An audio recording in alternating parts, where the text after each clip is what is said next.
Hello again, welcome back. I'm just going to read you a couple of snippets from the book, From There to Here, Journey of the Skinned Rabbit.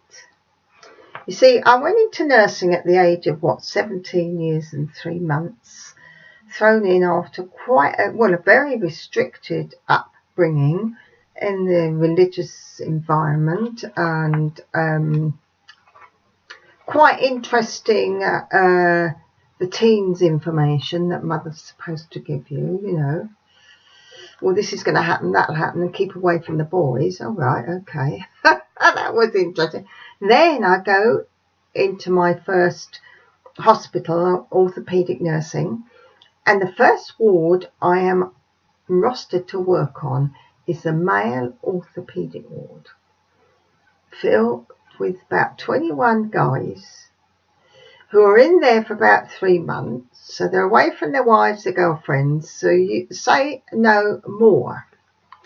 So here I am, rostered for the late shift, and I get the, welcome, it's Nurse Bryden, isn't it? Yes, that's right, I replied, hiding my nerves fluttering in my abdomen. Fear and excitement combined. A full report was given by nurse in charge of the morning shift, and then duties were delegated out to those of us on until 10 p.m. I was designated a nurse to shadow me, but was thrown in at the deep end too. Nurse Bryden, will you take a bedpan to Mr. Jones at the end on the right? Something within me froze with embarrassment, you see.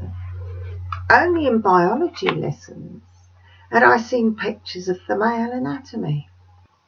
I was about to see my first full naked male body in a spinal plaster bed for those of spinal surgery, as they do not wear pyjamas, just covered with a sheet for warmth and decency. Bravely, I marched down the ward with a pristine, clean, stainless steel bedpan. You could see your face in it, covered with a bedpan cloth. Hello, I'm Nurse Bryden, I state, pulling the curtains round bed. Wait, hey, a male voice cries. You're lucky to have a good-looking young nurse behind the curtains with you. I clung to the bedpan, trying not to show my embarrassment, and gingerly pulled back the bedclothes to place the bedpan strategically in the correct position. Trying not to be seen, to be staring. Ring the bell when you're ready, I stated, and removed myself from behind the curtains. Nurse, I need a bedpan too, was being shouted around the ward from other patients with big grins on their faces. I was already learning that patients easily recognise new recruits and love to tease and make fun of them. I realised I had to very quickly learn how to deal with this, and fortunately more senior students always backed me up. Yes, that was a day of days, I can tell you. Well, then there's another little snippet. You see, I was brought up at home by a mother who'd been in service, and the table was laid in a certain way, and you used your cutlery in a certain way. So, here we go. I'm now at the Hammersmith Hospital doing my general nursing, and I'm in the canteen.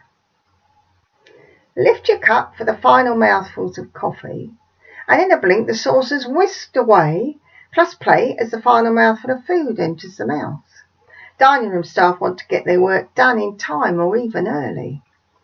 The fork stirring strategy became a little ingrained in my brain.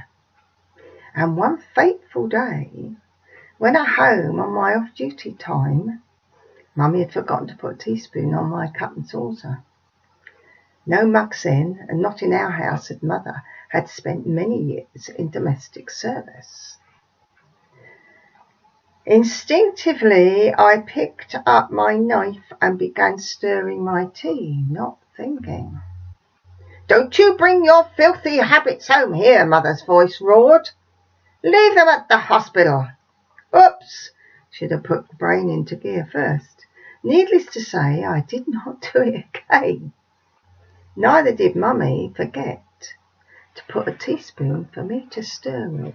That's just a couple of little stories. There's loads more in the book, and of course how you can look at life differently and create a more balanced life.